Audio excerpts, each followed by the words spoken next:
হেফাজতে ইসলাম কোন দিকে যাচ্ছে? যেহেতু ইসলামিক দল কয়টি এখন ঐক্য হয়েছে, তার ভিতরে হেফাজতে ইসলামকে আমরা দেখতে পাইনি।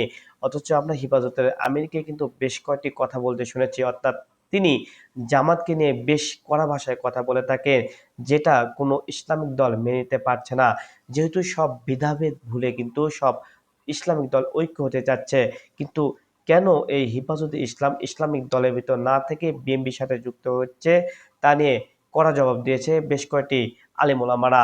তারা চাচ্ছে ইসলামিক দলগুলো সব ভেদাভেদ ভুলুক, যেটা আকীদাগত সমস্যা থাকতেই পারে সেসব বলে, যেহেতু এখন ডাক এসেছে ইসলাম, সেহেতু এখন এই ডাকে অবশ্যই সাড়া না দিয়ে তারা বিএনপির সাথে কেন জোট বাঁধছে।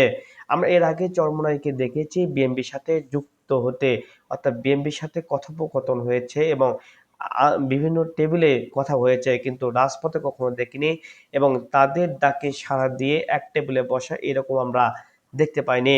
শুধুমাত্র কিছু কথাবার্তা এসবই শুধু দেখতে পেয়েছি। কিন্তু হেফাজতে ইসলাম বিএনপিকে নিয়ে যেভাবে এখন চলছে, তাতে মনে হচ্ছে যে ইসলামিক ঐক্য নষ্ট করার জন্য এই হেফাজতকে সবাই দায়ী করছে। এর পেছনে কারণ কি তা এখনো জানা যায়নি। হেফাজতের বেশ কয়েকটি নেতাকর্মীরা কিন্তু বিএনপি নেতাকর্মীদের সাথে এক হয়ে পিআর পদ্ধতি নিয়ে কথা বলেছেন জামাতকে নিয়ে কথা। আবার কখনো কখনো চরমোনাইকে নিয়েও কথা বলতে তারা দ্বিধাবোধ করছে না। অথচ একটা সময় তারা কিন্তু ঐক্য হিসেবেই ছিল, অর্থাৎ চরমোনাই এবং হেফাজত কিন্তু ভালোই সম্পর্কে ছিল, যদিও জামাতের সাথে তারা দূরত্ব একটু ছিল। তারপরও বিভিন্ন আন্দোলনের সময় আমরা দেখতে পেয়েছি জামাতকে একসাথে কাজ করতে। অর্থাৎ হেফাজতে ইসলাম শাপলা চত্বরে যখন তারা উপস্থিত হয়, সেখানে শুধু শুধু শাপলা চত্বরে কিন্তু হেফাজতের নেতাকর্মীরা ছিল এমনটা না, সেখানে কিন্তু অনেক জামাত এবং শিবিরের নেতাকর্মীরা ছিল।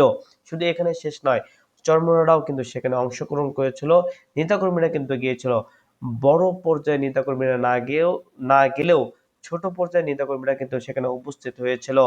তবে এখান থেকে একটা বিষয় জানা যাচ্ছে যে হয়তো হেফাজতে ইসলামের সাথে বিএনপির একটু আলাদা কোনো সম্পর্ক গড়ে উঠছে, যার জন্যই এসব কাজ করছে। হয়তো কোনো ধরনের একটা লোভ লালসতাও কিন্তু এখানে উল্লেখযোগ্য হিসেবেও সবাই দেখছে।